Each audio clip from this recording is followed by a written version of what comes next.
Okay, let's go to a question from Heather. My sister left the church a few years ago, claiming she, quote, followed Jesus out of the church. She now says she is, quote, fine with Jesus, but calls herself a spiritual agnostic and doesn't believe spiritual truth is knowable. I'm not sure where to begin with all of that and would greatly value your response. Well, once again, and I know I sound like a broken record, which metaphor, by the way, is lost on a lot of people because they don't know what a record is anymore. However, or a broken one, and what the significance there is. But notice that these are a lot of kind of vague statements that don't entirely go together. Okay, so could you read her comments again, one sentence at a time? She followed Jesus out of the church.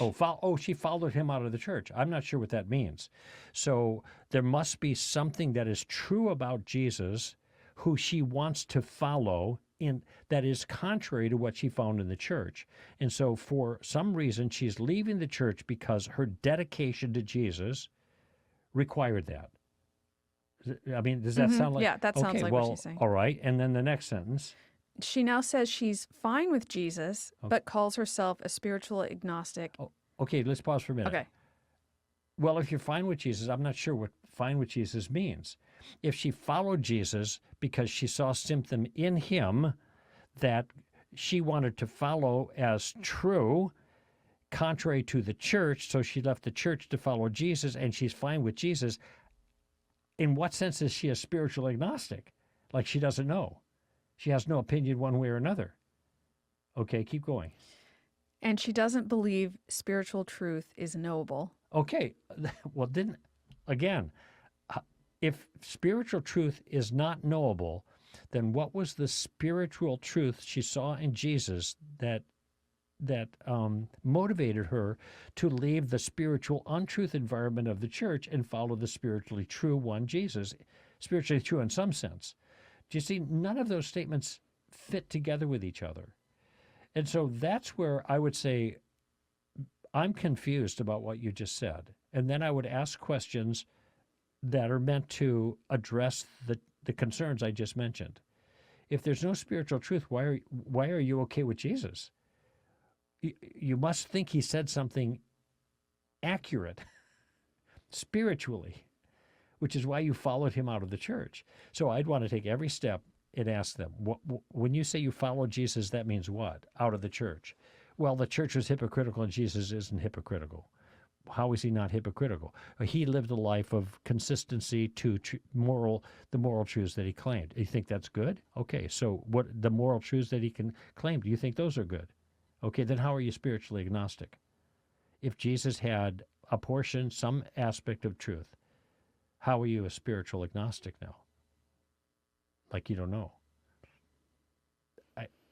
It doesn't make any sense to me. You're wrinkling your brow too because it doesn't make sense to you. Well, it sounds to me like she's moving from one to the other. So she's probably just finding an easy way out of the church. So first she's saying, I still follow Jesus, but I think the church is not representing him well.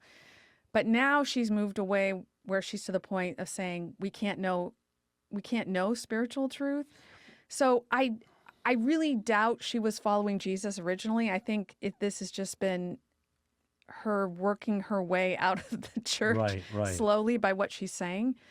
So I'm not sure, because my instinct, I have two different things I'm thinking here. Whether you should talk about if spiritual truth is knowable, or if you should go back to Jesus. Mm-hmm. Because if you want to take her at her word, when she said that she followed Jesus out of the church, it might be worth going back to him. Well, let's talk about Jesus. What do you think about Jesus now? Who do you think he was? What do you like about him? Or what was wrong with the church that you left? Now, anything that she is going to say in response to that question is going to be an example of a spiritual truth that she knows or she thinks she knows. And the church did not embody that adequately, which is why she left. So I mean, part of it, this is not going to sound charitable, and I'm trying to be descriptive, but you and I know we have had plenty of conversations with people and heard plenty of things. People say things that don't make any sense. when you look closely at it. They're all kind of jumbled and contradictory, and it has a certain kind of authentic ring to it, but it's just a jumble of stuff that hasn't been thought through. And all our questions are meant to do is to help get more clarity on each of these statements to see what do they actually mean. I don't think they have a lot of meaning to this person because they haven't. Now, she might say, I used to go to church, but then I started reading Jesus. And when I started reading Jesus and focusing him, then I realized the church isn't doing what Jesus is doing. So I got out of the church. Then I went into a new phase, and then I started thinking, nobody knows any spiritual truth anyway.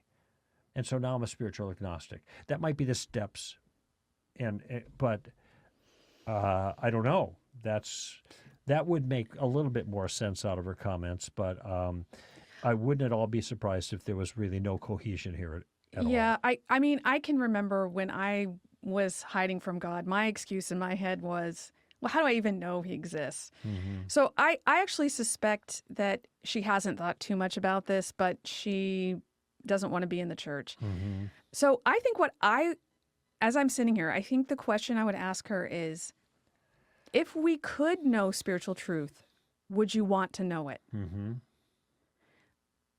And then at least she has to be honest about whether or not she really wants to know it. Now, if she says, yes, I'd want to know it, and then you can say, well, great. Well, let's talk about it. Let's talk about what we can know about spiritual truth. And then you could start at the beginning. Start with the Kalam cosmological argument. Right. It's a good start. Now, I suspect that this is not an intellectual problem that her sister's having, but it could be. It absolutely could be. So maybe she is feeling like, how can I know this? How can I know this? And so I don't want to commit myself to anything. That's possible. So just start with asking her, would you want to know it if you could know it? Is this something you want to know, or do you have some other reason for backing off? Here's what I think she's going to say, but you can't know it. That was my question. If you could, would you want to? So there's that standard parry, but I think your question's a really good one. It gets right down to the real issue. And what's interesting to me, Amy, and this happened in my own life before I was a Christian, and I've heard it many, many, many times over, that when things began to change in a person's spiritual journey to Christ, when they prayed, there's the skeptic's prayer. There's a name for it. I don't know exactly what it is, but they say, God, if you're real, I want to know. Show me. I prayed that prayer. And it was in the summer of 1973. And by September, I was a Christian. So there is and lots of people have had that experience where they prayed it, but it was genuine. So this gets to your point. Mm-hmm. If you could know, would you want to? And when people get to the point of they're willing to genuinely pray that prayer, lots of incredible things begin happening. Mm-hmm. And then the second question after you talk about that would be, if Jesus really was who he said he was, would you follow him? Mm-hmm. And then if she has objections to Jesus, and again, she might punt to, we can't know anything, but then you can go back to that question. Yeah. But then you can find out what her objections are to Jesus. But those are two things. I think just getting people to think about if they really have an objection or if they really just don't want to follow Jesus. Mm-hmm. Because if you can just start them thinking about that, then at least they know where they are, and you know where they are, and you know where you need to start.